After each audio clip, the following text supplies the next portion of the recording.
বিদ্যুৎস্পৃষ্ট হলে দ্রুত এবং সঠিক পদক্ষেপ নেওয়া খুবই জরুরি, কারণ এটি জীবনঘাতী হতে পারে।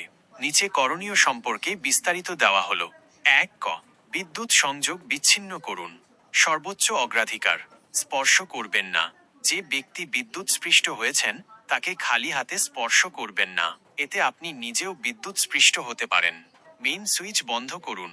দ্রুততম সময়ে বাড়ির বা কারখানার মেইন সুইচ, সার্কিট ব্রেকার বা ফিউজ বন্ধ করুন। তার সরাতে সাহায্য নিন। যদি মেইন সুইচ বন্ধ করা সম্ভব না হয়, তাহলে শুকনো কাঠ, প্লাস্টিকের লাঠি, মোটা শুকনো কাপড় বা রাবারের মতো বিদ্যুৎ অপরিবাহী কোনো জিনিস ব্যবহার করে বিদ্যুৎ উৎস থেকে আক্রান্ত ব্যক্তিকে সাবধানে আলাদা করুন। ধাতব কোনো জিনিস ব্যবহার করবেন না। 2 জরুরি চিকিৎসা সহায়তা ডাকুন। দ্রুত কল করুন। যত দ্রুত সম্ভব 999 বাংলাদেশে জরুরি সেবা নম্বর বা নিকটস্থ হাসপাতালের জরুরি নম্বরে ফোন করে অ্যাম্বুলেন্স ডাকুন।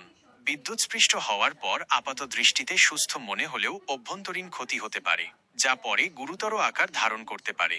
3 প্রাথমিক চিকিৎসা শুরু করুন।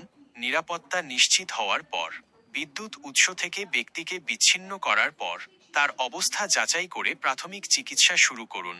শ্বাস প্রশ্বাস পরীক্ষা করুন। দেখুন আক্রান্ত ব্যক্তি শ্বাস নিচ্ছে কিনা এবং তার পালস, নাড়ির স্পন্দন আছে কিনা।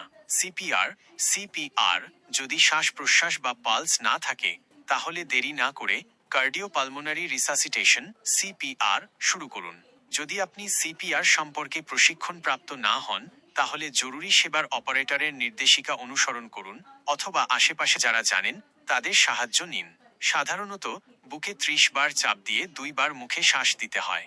শোকেজের চিকিৎসা, আক্রান্ত ব্যক্তি যদি অজ্ঞান হয়ে যান বা শক চলে যান, ফ্যাকাশে হয়ে যাওয়া, ঠান্ডা ঘাম, দ্রুত শ্বাস প্রশ্বাস, তবে তাকে চিৎ করে শুইয়ে দিন এবং পা দুটোকে সামান্য উঁচু করে রাখুন।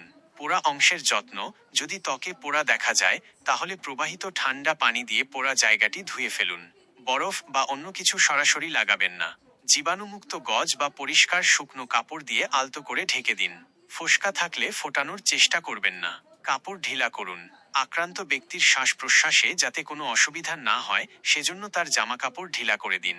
4 হাসপাতালে স্থানান্তরের প্রস্তুতি। যত দ্রুত সম্ভব আক্রান্ত ব্যক্তিকে হাসপাতালে নিয়ে যান।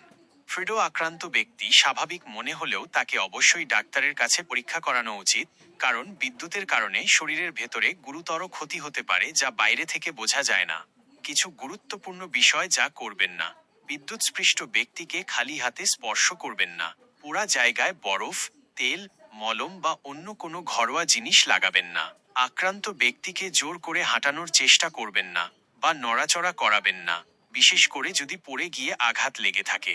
পানি দিয়ে বিদ্যুৎস্পৃষ্ট ব্যক্তিকে ঠান্ডা করার চেষ্টা করবেন না, এতে বিপদ আরও বাড়তে পারে।